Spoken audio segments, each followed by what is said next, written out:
सत्सङ्गत्वे निस्सङ्गत्वं निस्सङ्गत्वे निर्मोहत्वं निर्मोहत्वे निश्चलतत्वं निश्चलतत्वे जीवन्मुक्तिः पुनरपि जननं पुनरपि मरणं पुनरपि जननी जठरे शयनम् इह संसारे बहुदुस्तारे कृपया पारे पाहि मुरा. श्री गुरुभ्यो नमः. नन्वेवं सति ब्रह्मज्ञानेनापि अविद्यायाः अनिवृत्तेः अनिर्मोक्ष प्रसंगः. சித்தம்னார் என்ன சொன்னார்னா, இந்த சுக்தியாதி ஞானம் அவித்யை நிவர்த்தி பண்றது இல்ல, பிரமத்துக்கு காரணமா இருக்கக்கூடிய அவித்யை நிவர்த்தி பண்ணல, ஒரே நாசம் பண்ணல. பின்ன என்ன பண்றதுன்னு கேட்டா, கொஞ்சம் விலக்கி வைக்கிறது சித்த நேரத்துக்கு. எப்படி தாக பிரதிபந்தகமான ஒரு மணி கூட இருந்ததுன்னா, அக்னியாலே தாகரூபமான காரியம் ஏற்படலே அப்படிங்கிறதுக்காக அந்த எப்பவுமே அதுக்கப்புறம் அந்த காரியம் வராதுங்கிறது இல்லையே, அந்த மணி அங்கிருந்து நகண்டாச்சுன்னா மறுபடியும் அக்னி தம் வேலையை ஆரம்பிச்சிடும். அதே மாதிரி சுக்தியாதி ஞானம் வந்ததுன்னா அந்த காலத்துல அந்த அஜானமானது தன் வேலையை ஆவரணத்தை பண்ணாது, அது போயிடுச்சுன்னா மறுபடியும் பண்ணும் அப்படின்னு முன்னாடி சொன்னோம். இப்படி சொன்னா நமக்கு நிஜமாவே இந்த அடுத்த கேள்வி இப்ப வரும். அப்ப இதே மாதிரிதானே பிரம்ம தியானம், அந்த பிரம்ம சாட்சா்காரமும் அந்த அஜானத்தை ஒரேடியா நிவர்த்தி பண்ணாமல் சித்த நேரத்துக்கு விலக்கி வச்சுடுச்சு அப்படின்னு சொல்லலாமே. அப்போ பிரம்ம ஜானத்தினால கூட அவித்யைக்கு நிவர்த்தி இல்லைன்னு ஆயிடும். பிரம்ம ஜானமோ விருத்தி ரூபம், அது எத்தனை நேரம் தாங்கும், அது பாட்டுக்கு போயிடும். போயிடுச்சுன்னா அப்புறம் மோட்சத்துக்கு வழி இல்லை. அனிர்மோக்ஷ பிரசங்கா அவித்யாயாக அனிவிருத்தே.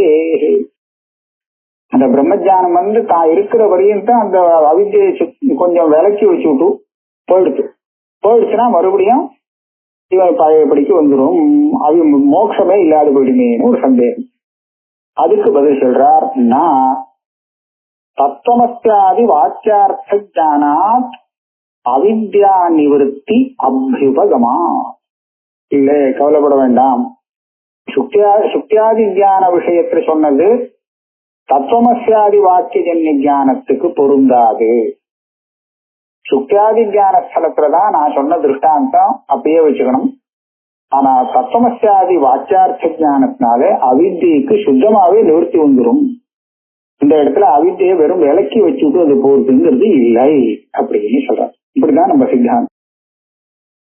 விஷய விஷயக பிரமாத்வேனைவ அவித்யா நிவர்த்தகத்துவ அபியுபகமா. இப்ப ஒருத்தன் கேட்பான், இது என்னது, சுக்தி ஞானம் வந்தா அவித்யை போகாது, சுக்தி அவித்யை.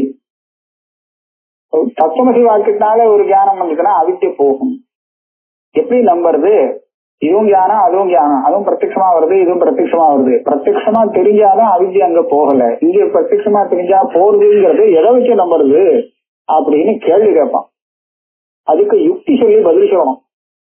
அந்த யுக்திக்கு சொல்றார், விஷய விஷயக பிரமாத்வேனைவ அவித்யா நிவர்த்தகத்வாபியுபகமாத். அப்படின்னா என்னன்னா, இங்க ஒரு காரிகாரண பாவம் உண்டு. ஒரு விஷயத்தை பத்தி தெரியலையே, அஜ்ஞானம் இருக்கு அப்படின்னு சொன்னா, இந்த அஜ்ஞானத்தை போக்குறதுக்கு அந்த விஷயத்தை பத்தி தானே தெரிஞ்சுக்கணும். அதாவது அஜ்ஞானத்துக்கு எது விஷயமோ அந்த விஷயத்தை பத்தின ஞானம் தான் அந்த அஜ்ஞானத்தை நிவர்த்தி பண்ணும். சொன்னா அஜ்ஞானத்தை போடுங்க, அஜ்ஞானத்தை எடுத்துக்கணும். அஜ்ஞானத்துக்கு எது விஷயமோ அந்த விஷயத்திலே வரக்கூடிய ஞானம், அதை விஷயமாக கொண்ட ஞானம் அஜ்ஞானத்தை நிவர்த்தி செய்யும். புத்தனுக்கு வியாக்கரணம் தெரியாது, இப்ப அஜ்ஞானம் இருக்கு.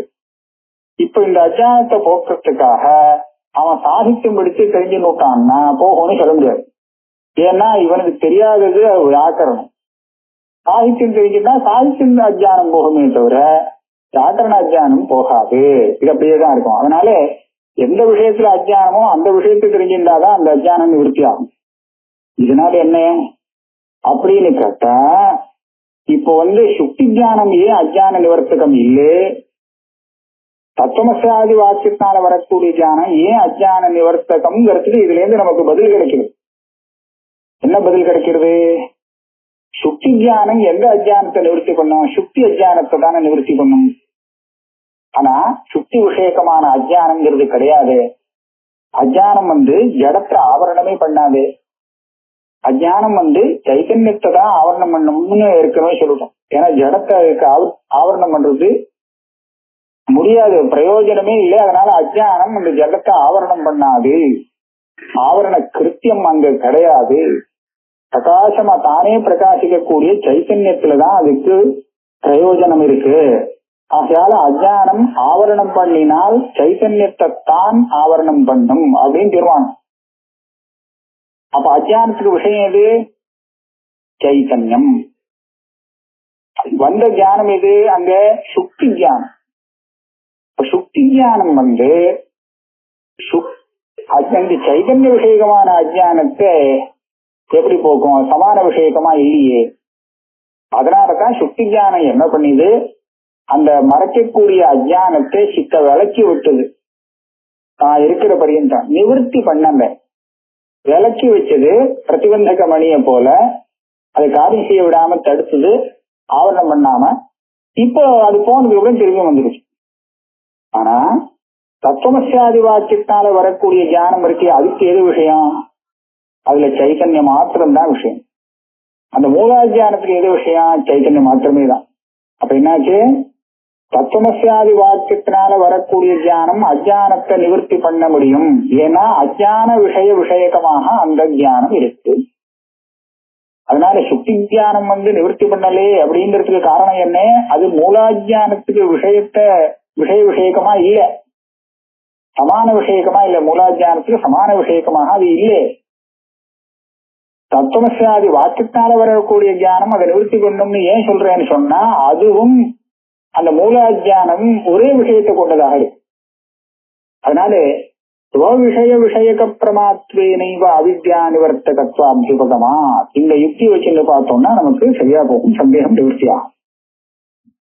இன்னும் ஒண்ணு விஷயக பிரமாத்வேனு போட்ட நிஜமான பிரமாத்மக ஜானம்னு சொன்னா அது பிரமாணஜன்யமா இருக்கணும். அதுலயும் மகா வாக்கியார்த்த ஜானத்தைவ அபாதித விஷயத்தையா பிரமாத்வா. பிரமான்னு சொன்னா விஷயம் அபாதிதமாக இருக்கு. விஷயம் தப்பா இருந்ததுன்னா அப்ப அந்த ஞானம் பிராந்தின்னு சொல்றது, அப்பிரமா ஆயிடும், பிரமா ஆகாது. அனதிகத அபாதித அர்த்த விஷயக ஜானம் பிரமா. அப்போ நீங்க சுக்தி ஞானத்தை எடுத்துட்டோம்னா அதுக்கு விஷயமான சுக்தி ஒரு ஆபேட்சிகமான சத்தியம் தான் சொல்லாம தவிர முழு சத்தியம் இல்லை. ஏன்னா அதுக்கு அப்புறம் பாதம் இருக்கு. அது ஏதோ ஆபேட்சிகமா வியாவகாரிக சத்தியம்னு சொல்லிக்கலாம். ஆனா முழு சத்தியம் எது? மகா வாக்கியஜன்ய ஞானத்துக்கு விஷயம். ஏன்னா அதுக்கு விஷயமா இருக்கிறது வெறும் சைத்தன்யம். அப்ப அந்த சைத்தன்யம் எப்ப ஏற்பட்டது? பாரமார்த்திக சத்தியம். அதனாலே மகா வாக்கியார்த்த ஞானம் இருக்கு, இதுதான் அபாதித்த விஷயம், இதுதான் நிஜமான பிரமா. அதே சமயத்துல அஜானத்துக்கு சமான விஷயமா வேற இருக்கு. ஆக இது இதெல்லாம் நிச்சயமா மூலாஜானத்தை இல்லைன்னு பண்ணிடும், நிவர்த்தி பண்ணிவிடும். அப்படி பிரத்யக்ஷாதீனாம் தூ பாதித விஷயத்தையா பிரமத்வேதி விவகார சாமர்த்தியன பிராமான்ய அபிமானா. அதோ பிரத்யக்ஷாதி பிரமாணம்னு சொல்றே, சுக்திஜானம் பிரமாணம்னு லோக விவகாரம் இருக்கு, அது எப்படின்னு கேட்டான். அது பிரமந்தான் வாஸ்தவமா. ஏன்னா அதுக்கு விஷயம் முழு சத்தியமானது இல்லே, பாதிக்கும். அது இருந்தாலும் விவகார காலத்துல சௌக்கியமா இருக்கு. விவகாரத்துல அந்த ஞானத்தை வச்சுட்டு என்ன நடக்கணுமோ அந்த வேலை நடக்கிறது. இதுதான் விவகார சாமர்த்தியம் சொல்லப்படும். இந்த ஞானத்தை வச்சுட்டு விவகாரம் பண்ணலாம், அதுக்கு வேண்டிய சாமர்த்தியம் அதுக்கு இருக்கு. ஆகையால இதை வியாவகாரிக பிராமான்யம்னு சொல்லுவோம். இது நிஜ பிராமான்யம் கிடையாது. அதனால இத பிராமான்ய அபிமானம்னு சொல்றேன். தத்துவமசாதி வாக்கியஜன்ய ஞானத்துக்கு ஈடான பிராமான்யம் இருக்கு இல்ல, இதுல ஒரு விவகார சாமர்த்தியம் இருக்கு அப்படிங்கிற காரணத்தினாலே லோகத்துல பிரமாணம்னு ஒரு விவகாரம் வந்துடுச்சு. அதனால இதை அப்படியே எடுத்துக்கணும்னு அவசியம் இல்லை.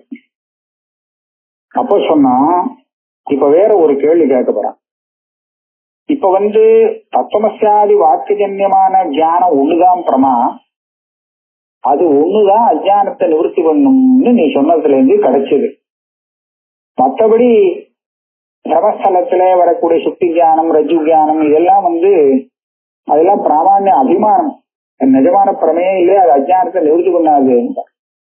அப்போ தியானம் அஜானத்தை நிவர்த்தி பண்ணும்னு இதுவரை எங்கேயுமே பார்த்தது இல்லை போல இருக்கு. தியானம் அஜானத்தை நிவர்த்தி பண்ணுங்கிறத எங்கேயுமே பார்த்தது இல்லை.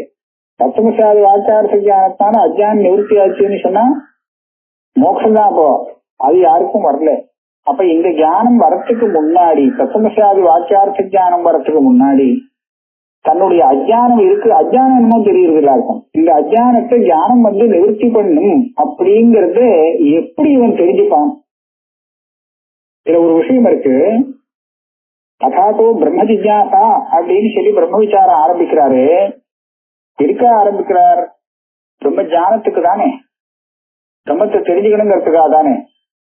அப்ப தெரிஞ்சுக்கணுங்கிறது அந்த ஞானம் எதுக்காக அவனுக்கு ஞானத்துல இச்சை வந்திருக்கு ஜிஜ்ஞாசா? ஏன்னா அவனுக்கு தெரிஞ்சு போச்சு நமக்கு அது தெரியல அப்படின்னு. அஜானம் இருக்கு அப்படிங்கிறது தெரிஞ்சது. இந்த அஜானத்தை போக்கணும், அதுக்காக தான் பிரம்ம ஜானம் வேணும்னு அவனுக்கு ஆசை வந்திருக்கு, ஜிஜ்ஞாசை வருதுன்னு சொல்லணும். இப்போ தன்னுடைய அஜ்ஞானம் இருக்குங்கிறது வாஸ்தவம். ஆனா தனக்கு இருக்கக்கூடிய அந்த அஜ்ஞானம் ஞானத்தினால போகுங்கிறத இவன் எப்படி நம்பலாம்? ஏன்னா நீங்க சொன்ன ரீதியில தத்துவமசாதி வாக்கியார்த்த ஞானம் ஒண்ணுதான் அஜ்ஞானத்தை நிவர்த்தி பண்ணக்கூடிய ஞானம், மற்ற ஞானங்கள்லாம் அஜ்ஞானத்தை சும்மா விலக்கி விடும், ஒன்னும் நிவர்த்தி பண்ணி விடாது அப்படின்னு சொல்லிட்டா ஞானத்தினால அஜ்ஞானம் போனதுக்கு விவகார காலத்துல லோகத்துல ஒரு திருஷ்டாந்தமும் கிடைக்காது. அப்படி இருக்கும்போது தத்துவமசாதி வாக்கியத்தால வரக்கூடிய ஞானம் வந்தால் அவித்யை நிவர்த்தி ஆகும்னு எதை வச்சு நம்புறதுன்னு ஒரு சந்தேகம். அதுக்கு சொல்ற ஞானாத் அஜான நிவர்த்தேகே அந்நித்திர அதர்சனஞ்ச அகிஞ்சித்கரம். ஞானத்தால அஜானம் போனதாக எங்கேயுமே லோகத்துல பார்த்தது கிடையாது, அது எப்படி நம்புறது அப்படின்னு கேட்காதே. நீ பார்க்காட்டா பரவாயில்ல, அனுபவ சித்தத்வாத். இது ஜீவன் முக்தாவுடைய அனுபவ சித்தமா இருக்கு. தத்துவ அந்த அஜான நிவர்த்தியானத அவ அனுபவிக்கிறா. நமக்கு அஜானியா இருக்கிறவனுக்கு அது விஷயம் தெரியலேன்னு சொன்னா அதுக்காக கவலைப்பட வேண்டாம். ஞானிகளுக்கு இது தெரியறதுனாலே இந்த தத்துவமசாதி வாக்கியார்த்த ஞானம் அஜான நிவர்த்தகங்கிறத நம்பலாம். அந்யதானுபபத்தி சர்வதோ பலவத்வாத். அந்யதானுபபத்தி இப்ப இது நிவர்த்தி பண்ணலைன்னா இவனுக்கு, அதாவது தத்துவமசாதி வாக்கியார்த்த ஞானம் கூட இவனுடைய அஜானத்தை நிவர்த்தி பண்ணாமல் விட்டுடுத்து அப்படின்னு சொன்னால் அப்புறம் மோட்சமே இல்லைன்னா அனிர்மோக்ஷ பிரசங்கம் அப்படின்னு சொன்னோம் இல்லையா? அதனால மோட்சமும் வரணும், அது பிரமாண சித்தமா இருக்கு. அதனாலே அதாவது ஸ்ருதியை சொல்றதே வித்வான் நாமரூபாதி முக்தா கர்மசோகம் ஆத்மவித்து ஞானம் வந்தா அவித்யா நிவர்த்தியாகும் அப்படிங்கிறத, மோட்சம் வரும் அப்படிங்கறத ஸ்ருதியே நமக்கு சொல்லிக் கொடுக்கறதே. இப்போ அந்த அஜானத்தை நிவர்த்தி பண்ணலைன்னா இந்த ஸ்ருதிகள்லாம் தப்பா போயிடும். ஆகையாலே இதுதான் அந்நியதா அனுபவத்தி. இந்த அனுபவத்தி ரொம்ப பிரபலம். அதனால நீ இன்னொரு இடத்துல ஞானத்தான அஜ்ஞான நிவர்த்தி ஆனதை பார்த்திருக்கணும்னு அவசியம் இல்லை. இந்த தத்துவமசாதி வாக்கியார்த்த ஞானமே அஜ்ஞான நிவர்த்தியை பண்ணி கொடுக்கும் உனக்கு அப்படின்னு சர்வதோ பலவத்வா ததுக்தம். அந்நியதான் உபபத்திச்சேத் அஸ்தி வஸ்து பிரசாதிகா வினஷ்டி அதிருஷ்டி வைமத்தியம் சைவ சர்வபலாதிகா. இது கண்டனகாரர் சொல்லியிருக்க. இந்த அந்நியதானுபத்தியால ஒரு விஷயம் சித்திக்கும் போது இந்த மாதிரி நான் எங்கேயும் வேதத்துல பார்த்தது இல்லையே அப்படின்னு நான் சங்க பண்றது இருக்கு, அது பிரயோஜனம் இல்லை. அது இதை பிரதிபந்தம் பண்ணாது. ஏன்னா இப்படி ஒத்துக்கலைன்னா இந்த மாதிரி சரியாவே வராது. அனுபவம் அஜான ஞானம் தத்துவமஸ்யாதி வாக்கியஜன்ய ஞானம் வந்தும் அஜான நிவர்த்தி ஏற்படலைன்னு சொன்னா அந்த ஞானம் வந்தவரை முக்தன்னு சொன்னதெல்லாம் தப்பா போயிடும் அப்படிங்கிறது தானே அனுபவத்தி ஞானம். இந்த அனுபவத்தி ஞானத்தை வச்சிருந்து அவனுக்கு அவித்யா நிவர்த்தி வந்திருக்கு அப்படிங்கறத நம்ம சாதிக்க வேண்டியிருக்கு. அப்படி இருக்கும்போது இது எங்கேயுமே நான் பார்க்கலையேன்னு கேட்டா பார்த்தாட்டா விடு, அதனால ஒண்ணும் இல்லை. இன்னொரு இடத்துல பார்க்கணுங்கிறது எதுக்காக? அனுமானம் பண்றதா இருந்தா தேவைப்படும். ரூம் இருக்கிற இடத்துல அக்னி இருக்கும் அப்படிங்கிறது ஒரு இடத்துலயும் பார்த்தது கிடையாது, இவன் பார்த்தது இல்லை. அப்படியானா இவனால புகைய வச்சு அக்னி இருக்குன்னு கண்டுபிடிக்க முடியாது. அனுமானம் பண்றதுக்கு வியாப்தியை முன்னாடி கிரகித்து வச்சிருக்கணும். அதுக்காக சாத்தியத்தின் சாதனத்தையும் பல இடத்துல சேர்த்து பார்த்திருந்தாதான் அந்த வியாப்தியை நிச்சயம் பண்ண முடியும். அப்பதான் அனுமானம் பண்ண முடியும். ஆனா இங்க அனுமானம் இல்லையே. இந்த மாதிரி சொன்னது தப்பா போயிடும்னு அர்த்தாபத்தினா இது. ஆக இந்த அர்த்தாபத்தி ஸ்ருதியே தப்பா போயிடுங்கிற இந்த அர்த்தாபத்தி இருக்கே, இது தத்துவமஸ்யாதி வாக்கியஜன்ய ஞானத்தினாலே அவித்யா நிவர்த்தி வருது அப்படிங்கறத நமக்கு தெரிவிக்கிறதாக இருந்தால் இந்த மாதிரி வேற இடத்துல காணலையே அப்படின்னு நம்ம சங்கிக்கிறது அர்த்தமே இல்லை. அதனால ஒன்றும் பிரயோஜனம் இல்லை. இது ஒண்ணு சொல்லிட்டார். இதுவரை சொன்ன விஷயம் என்ன? அஜானம் ஒண்ணு, மூலாஜானம் ஒண்ணுதான். சுக்தியாதி ஞானங்கள்லாம் வந்தால் அது நிவர்த்தி ஆகாது. சுக்தியாதி ஞானம் எல்லாம் பிரமையை நிவர்த்தி பண்றது எப்படின்னு கேட்டா, இது வருங்காலத்துல சித்த நேரத்துக்கு அந்த ஆவரணத்தை மாத்திரம் விலக்கி வச்சுட்டு வஸ்துவ பிரகாசம் பண்ணி சமத்தை நிவர்த்தி பண்ணி கொடுத்துட்டு போயிடும். ஆனா இந்த அஜானத்தை நிவர்த்தி பண்றதுக்கு தத்துவமஸ்யாதி வாக்கியஜன்ய ஞானம் தான் வரும் அப்படின்னு சொல்லி பிரக்கிரியை சொன்னார். இது அப்படியே முடிச்சாச்சு. இப்ப இன்னொரு பிரக்கிரியில வந்தோம்னா, மூலாஜானம் வேணும்னா ஒன்னா இருக்கலாம்.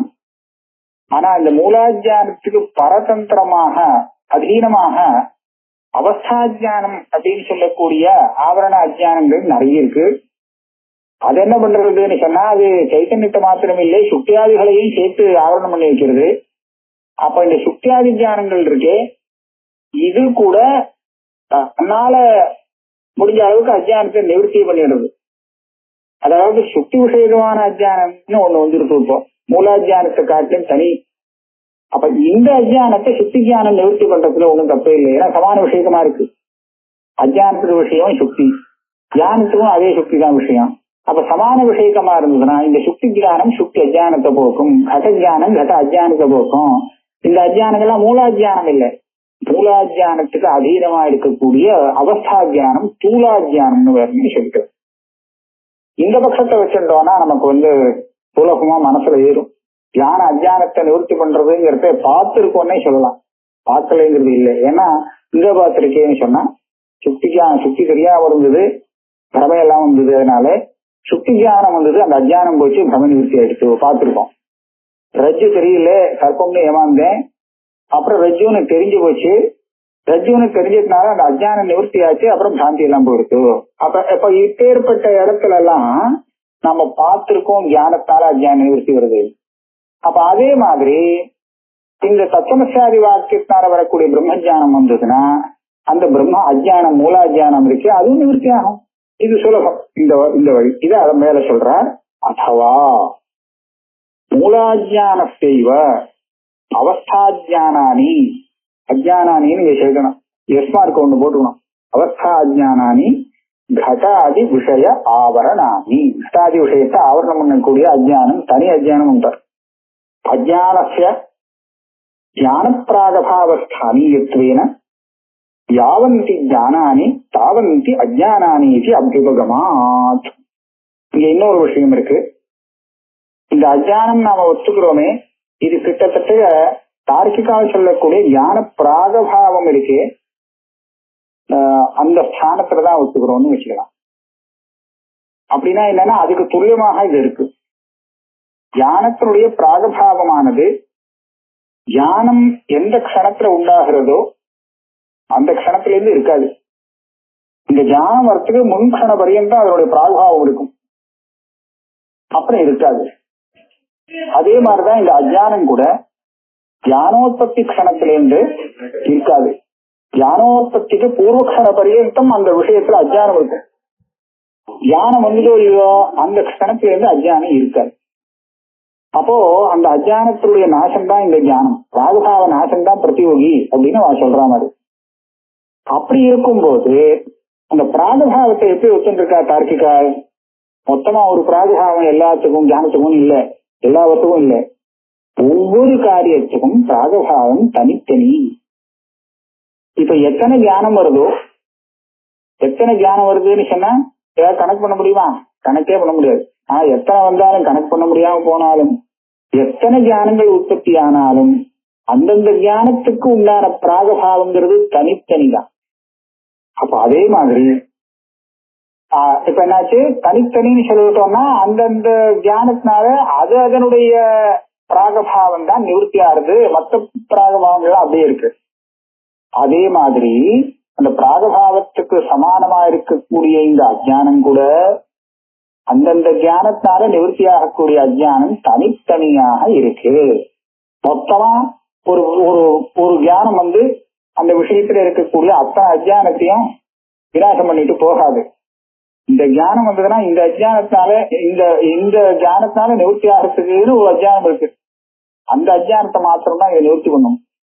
பாக்கி அஜ்ஞானங்கள் அப்படியே இருந்துட்டு இருக்கும். அதுக்கு வேற வேற அஜ்ஞானம் வரணும், ஞானம் வரணும். அந்தந்த ஞானம் வந்துதான் அந்தந்த அஜ்ஞானத்தை நிவர்த்தி பண்ணணும். அதனால ஒன்னும் சிரமம் இல்லைன்னு சொல்றோம். யாவந்தி ஞானானி தாவந்தி அஜ்ஞானானி. எத்தனை ஞானங்களோ அத்தனையே அஜ்ஞானங்கள். இந்த ஒவ்வொரு ஞானம் ஒவ்வொரு அஜ்ஞானத்தை போக்குறது. அதனால ஏகேன ஞானேன ஏக அஜ்ஞானத்தை இவ நாசா. ஒரு ஞானத்தினால ஒரு அஜ்ஞானம் தான் போகும். அதனால கடாதி ஞானேன ஆவரண நாசே நகாசி அனுபவத்தி. கடாதி ஞானம் வந்தது, அதனால கடாத்திய ஜானம் போச்சு. பிரம்ம ஜானம் அது போகாது. ஏன்னா அதனுடைய விஷயம் வேற, இதனுடைய விஷயம் வேற. அதனால ஒன்னும் சிரமம் இல்லைன்னா அனுபபத்தி. அதாவது பார்த்ததுலயே எங்கேயுமே பார்த்தலையே ஞானத்தான அஜ்ஞானம் போனது அப்படின்னு நீங்க சொல்ல வேண்டிய அவசியம் இல்லை. இப்போ ஒவ்வொரு ஞானமும் ஒவ்வொரு அஜ்ஞானத்தை நிவர்த்தி பண்றதுங்கிறத நாம லோகத்துல பாக்குறோம். இதாயிடுச்சா? இதுக்கு மேல நனுன்னு அடுத்த கேள்வி. இப்ப என்ன கேட்க போறார்? இந்த ஞானம் சுக்யாதி ஞானங்கள் கூட சுக்யாதி விஷயக்கமான ஆவரணத்தை நிவர்த்தி பண்றது அப்படின்னு சொன்னோம். இது பிரத்யக்ஷ ஸ்தலத்துல மாத்திரமா, பரோட்ச ஸ்தலத்திலும் உண்டா? அனுமானாதிகள்னால எங்க விஷயம் தெரியுறதோ அங்க அஜானத்துக்கு நிவர்த்தி உண்டா இல்லையா, ஆவரண நிவர்த்தி உண்டா இல்லையான்னு அடுத்த கேள்வி. நானும் அனுமானாதிபி ஆவரணம் நிவர்த்ததே நவா, நிவர்த்ததேவா நவா அப்படின்னு சந்தேகம். ஏன் இந்த சந்தேகம்? நிவர்த்ததேன்னு சொன்னா என்ன, நிவர்த்திக்கலன்னு சொன்னா என்ன? ரெண்டுலயும் பலபேதம் இருக்கேன். ஆத்தே நிவர்த்ததே, பரோட்சமான ஞானம் இருந்தாலும் ஆவரணம் நிவர்த்தி ஆயிடும், அதாவது அஜ்ஞானம் நிவர்த்தி ஆயிடும் அப்படின்னு சொன்னால் என்ன தோஷம்னு சொல்றேன். ஆத்தே சாட்சாத்காரி பிரமஸ்யாபி சங்கபீதத்வாதேஹே தின்மோகாதேஷ்ச ஸ்வேதத்வாத்யனுமானாதினா நிவர்த்தி பிரசங்கா. ஒருத்தன் கண்ணுல காமாலே சங்க பாக்குறான். சங்க இப்ப எப்படி தெரியும்? மஞ்சளா தெரியும். பீத சங்கா, கண்ணுக்கு தெரியுறது இவன் கண்ணுக்கு. சங்கு இவன் கண்ணுக்கு மஞ்சளா தெரியுறது. இது சாட்சாத்காரியம். ஆனா இவனுக்கு சங்கம் அப்படி இருக்காதுங்கிறது விஷயம் தெரியும். ஆகையால அவன் அனுமானம் பண்ணிக்கிறான். அயம் சங்கா ஸ்வேதா சங்கத்வாத் அப்படின்னு ஒரு அனுமானம் பண்ணி, அப்ப ஸ்வேதம்ங்கிற ஞானம் வந்ததோ இல்லையோ. இப்போ இந்த சங்கு வெள்ளையாத்தான் இருக்கு அப்படின்னு பரோட்சமான ஞானம் இருக்கு, அனுமானாத்மகமான ஞானம். இந்த ஞானம் பீதசங்கான்னு இப்ப பிரத்யட்சமா தெரியுறது காமலா தோஷத்தினால. அந்த தோஷத்தால வந்த ஞானத்துக்கு காரணமான அஜானத்தை நிவர்த்தி பண்ணிடுத்துன்னு சொன்னா டக்குன்னு இந்த பீதசங்காங்கிற ஞானம் நிவர்த்தி ஆகும். ஆனா அப்படி ஆகுமோ? ஆகவே ஆகாது. இவன் சங்கம் ஸ்வேதம் தான் நன்னாவே சொல்லிட்டு இருப்பான் அனுமானம் பண்ணி. ஆனா எப்படி தெரியுறதுன்னு கேட்டா மஞ்சளாதான் தெரியுறதுன்னு சொல்லுவான். ஏன்னா தோஷவசாத். அப்ப அந்த இடத்துல பரோட்ச ஞானத்தினாலே அபரோக்ஷ பிரமத்துக்கு காரணமாயிருக்கக்கூடிய அஜானத்தை நிவர்த்தி பண்ண முடியல அப்படிங்கறத நம்ம ஒத்துக்கணும் இல்லையா? அப்போ அனுமானாதிகள்னால அந்த ஆவரணம் நிவர்த்தி ஆகிறதா இல்லையா அப்படிங்கிற கேள்விக்கு நிவர்த்தி ஆகிறது அப்படிங்கிற பட்சத்தை வச்சுட்டு பதில் சொன்னா இந்த ஆபத்து தான் வரும். இப்போ ஸ்வேதசங்கான அனுமானம் பண்ணினதுனால அந்த பீட்டசங்காங்கிற அந்த பிரமத்துக்கு நிவர்த்தி ஆகட்டுமே அப்படின்னு இந்த தோஷம் வரும். இது நிவர்த்தி ஆகிறது இல்லை வாஸ்தவம். ஆத்தியே சாட்சாத்காரி பிரமஸ்யாபி சங்கபீட்டத்வாதேகே இன்னும் ஒண்ணு திங்மோகாதேஷ்ன்னு சொன்ன. திங்மோகம் இருக்கு. அதாவது கிழக்க மேற்க இதுல சந்தேகம் வந்துடும். புது இடத்துக்கு போயிட்டோம்னா அப்ப அந்த இடத்துல கிழக்க போய் மேற்குன்னு நினைச்சு மேற்க போய் கிழக்குன்னு நினைச்சு இப்படி ஆயிடும். சில சமயம் தோகம் வரும். இதை போய் வனவரத்தை ஒரு அனுமானம் பண்ணி இதை பண்ணா திங்மோகம் நமக்கு பிரத்யட்சமா தெரியற மாதிரி இருக்கும். ஆனா இவன் ஏதோ அனுமானம் பண்ணிட்டானா இது இந்த பக்கம் இருக்கே அப்படின்னு சொல்லி அதை வச்சு திக்க அனுமானம் பண்ணிட்டான்னா இந்த அனுமானத்தால அதுக்கு நிவர்த்தி வர வேண்டியதாக ஆகும். ஆனா வாஸ்தவத்துல இது எப்ப நிவர்த்தி ஆகுறதுன்னு கேட்டா மறுநாளைக்கு சூரியனை உதிக்கிறத பார்த்தாதான் நிவர்த்தி ஆகுறது. அது ஏதோ பிரத்யட்சம்னு நினைக்கிற ஒரு அபிமானம். சூரியன் உதிக்கிறத பார்த்தாச்சுன்னா ஓஹோ நான் தான் தப்பு பண்ணினேன்னு வச்சுக்கேன்னு அப்புறம் தான் தெரியுது திங்மோகத்துல. அதனால வெறும் யாரோ சொன்னா தெரிஞ்சவா சொன்னா ஒரு ஆப்த பிராமணியத்தை வச்சுட்டு போகலாம். ஆனா மற்றபடி அனுமானம் பண்ணி ஒண்ணும் தீர்க்க முடியாது திங்மோகத்தை. அதே மாதிரி இன்னொன்னு சொல்றாரு தோஷம். அதிஷ்டான அஜ்ஞான உபாதானகத்வேன பிரமஸ்ய சன்னிவர்த்தௌ நிவர்த்தே. இப்ப கேட்கலாம், இப்ப அனுமானத்தினாலே அந்த அஜ்ஞானம் நிவர்த்தி ஆகிறது. நீ என்ன கேட்கிற, அனுமானத்தினால ஆவரணம் போகுமா போகாதா அப்படின்னு கேட்டா அனுமானத்தினாலேயே ஆவரணம் நிவர்த்தி ஆகும் அப்படின்னு சொல்றேன். அப்ப நீ என்ன தோஷம் சொல்ற? அப்போ சங்கம் ஸ்வேதம்னு அவனுக்கு அனுமானத்தால் தெரிஞ்சு போச்சு. அப்படி இருக்கும்போது பீட்டசங்கான பிரத்யட்சமா அந்த பிரமம் இருக்கு, அது நிவர்த்தி ஆகணுமே அப்படின்னு கேட்கிறேன். அது இருக்கா நிவர்த்தி ஆகனா?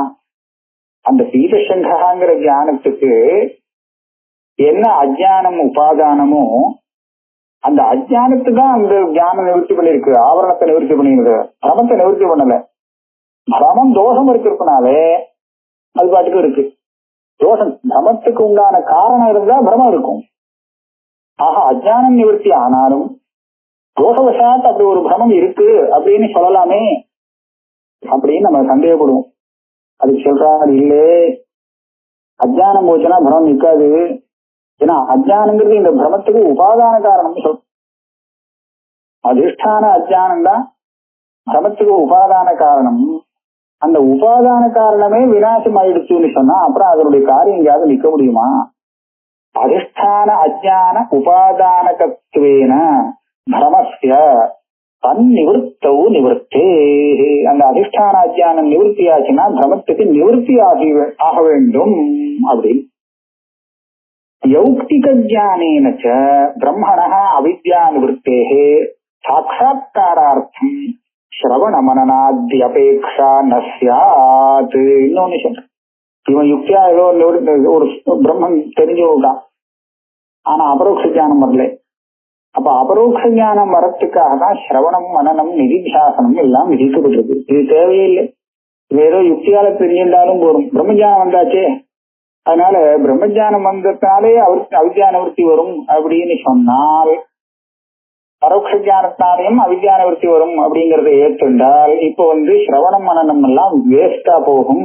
ஏன்னா இவனுக்கு முன்னாடியே தெரிஞ்சு போச்சு ஒருத்தனுக்கு. ஆக சாட்சாத்காரம் பண்ணணும்னு அவசியம் இல்லைன்னு ஆகும். சரி, யுதியேச்ச அனுமானத்தினாலே ஆவரணத்துக்கு நிவர்த்தி கிடையாது அப்படின்னு ரெண்டாவது பட்சத்துக்கு வந்தோம்னா சொல்றார், த்விதீயேச வன்யாதி வியவஹாரோ ந ஸ்யாத் பிரதிபந்தகஸ்ய வித்யமானத்வாத். அந்த பர்வதத்துல அக்னி இருக்கா இல்லையா அப்படின்னு சொல்லி பார்க்கலாம் அப்படின்னு கேட்கறான். உடனே அவன் பர்வதத்தை பாக்குறான், தூமம் தெரியுது. அப்புறம் அனுமானம் பண்ணி இருக்குங்கிறத கண்டுபிடிச்சு விடுறான், இருக்குன்னு சொல்றான். இப்ப இந்த இடத்துல நீங்க பார்க்கலாம், இவன் தூமத்தை வச்சு அக்னியை கண்டுபிடிக்கிறதுக்கு முன்னாடி இவனுக்கு பர்வதத்துல அக்னி இருக்கா இல்லையான்னு தெரியாது. இந்த கேள்விக்கு அவன் பதில் சொல்லணும்னா முதல்ல தான் தெரிஞ்சுக்கணும், அப்புறம் சொல்லணும். இருக்குங்கிறத இவனே தெரிஞ்சுக்கலையே முன்னாடி. அதனால தூமத்தை வச்சு இருக்குங்கிறத தான் தெரிஞ்சுக்கிறான், அதுக்கப்புறம் சொல்றான். அப்படின்னு தான் சொல்லி ஆகணும். அப்ப இந்த இடத்துல தான் தெரிஞ்சின்றதுனால இவருடைய அஜ்ஞானம் போச்சுன்னு ஒத்துக்கணுமா இல்லையா? நீங்க என்ன சொன்னீங்க, அந்த அஜ்ஞானம் நனிவர்த்ததே அப்படின்னு ரெண்டாவது பட்சத்தை எடுத்துட்டு கேட்கும்.